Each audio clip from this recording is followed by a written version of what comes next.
But today I have a 2014 Mazda 6. I believe it has a really bad shock. How I tell I have a bad shock is when you drive it on the road and you hear a lot of rattle or a lot of noises coming out from the front end of the car or the rear end. It depends where the bad shock is making that noises. But the shock is going to be the first time placing the shock by removing the spring myself.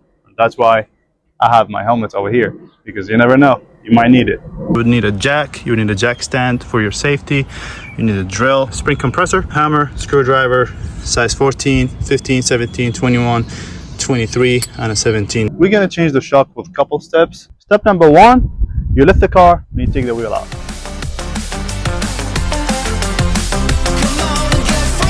Make sure you use the jack stand for your safety.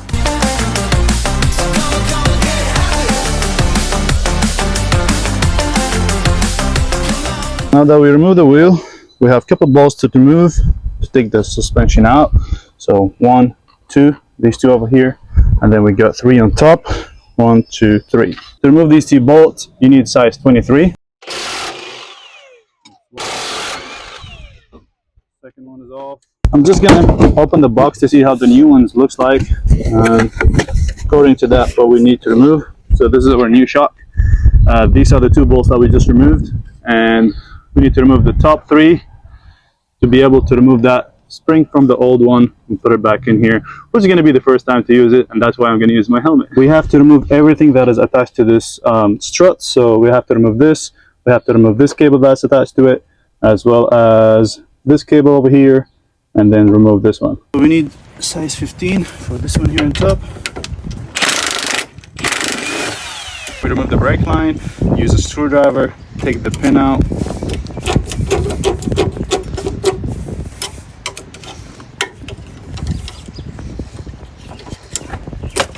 Once you take the pin out, the hose should come out easily.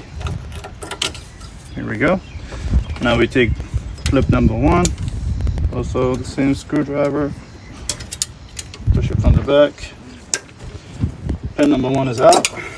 Now we take the last cable.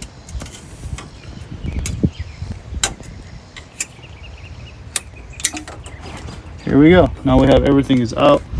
We gotta probably lift it a little bit to make sure this one goes out, and then we need to take both of these out as well. This one,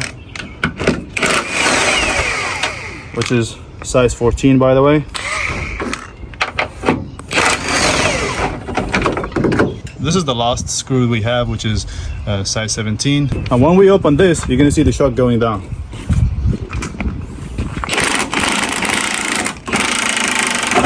We push this one out of the way. These 2 screws, you're probably gonna have to hammer them out. There we go. There we go. The shock is out. I think when this was bolted to the car, I wasn't supposed to remove the middle net, because that's what was holding this into the spring altogether. So removing it, I think it made my job a little bit easier. I don't have to use the rental tool to remove it. I just have to use the rental tool to put the spring back into the new shock. So let's go ahead, take the old parts like the rubber, place it into the new shock. You can buy a new one, it's up to you, but I'm just going to use the same old one. I'm going to be using the tool that I rented from the parts store. I'm messing with it all, I'm individual, I'm with the temperature rising, I'm unpredictable, so come on get it on, I'm ready when you want, forgot to mention the reason I'm unforgettable. Now that we have the spring compressor on, we have the safety on, we go ahead, tie this a little bit, tie that a little bit, make sure it compresses, so we can fit it in the shock, and then put the middle bolt in there, put it back in the car. The reason why you should wear safety, number 1, this is my first time doing this. Number 2, this could actually bounce back to you. And it happened to someone that I know, and he lost half of his face. So make sure you use the right equipment, safety first, before you do any job. Not typical. I keep it moving, but moving, I'm not visible. So what you waiting for? So come on, get it on. How you can see the bolt is out here. we can go ahead. Make sure you use all the new part that came with the car. I mean, with the new part. We're almost done with the harder part. The scary part. The scarier part. First time, guys. First time. You guys gotta give me credit for that. All right, size 17.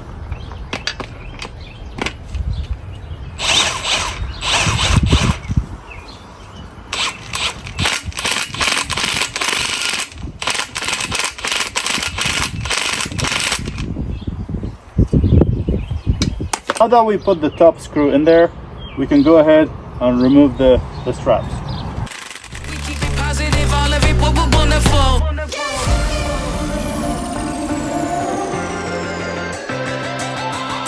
Or you're trying to lose it or something, and these fail on you, the spring will literally jump out. And when the spring jumps out, it could really, really badly hurt you. So that's why, like I say, safety first. Make sure you use these compressor ones, and that's how you remove the spring. Now, since we don't have enough room here, we cannot use the drill, so I have to go manually. Positive, all of it, what we're wonderful.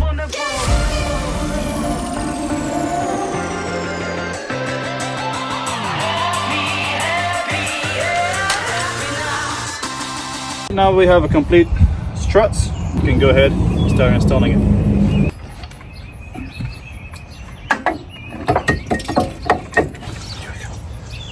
Alright, so now that we put the first screw in, we can just hammer it back in there. So come on, get Now we can go ahead and put the top screws on the top. I have to align the screws a little bit. You see the points coming up, you can just jack it up. Jack the whole shock up, and then just use the same screws that you took from before. You can go ahead and tie these ones with size 15 if I'm not mistaken.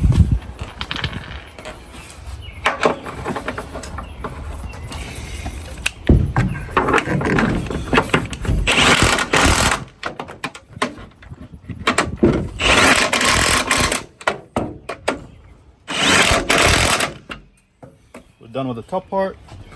We come back here and we just make sure we align everything. We gotta lift the whole suspension to make sure this goes in here, which is kind of far away right now, but that's it. Put the nut back in there. Use size 15 as well. That's it. And make sure you put all the pins back in here. That's pin number 1 already in there. Pin number 2, it's in here, and we have to slide this one here. There's a lock for it. It should lock. That's it. Now all we have to do is tie these ones.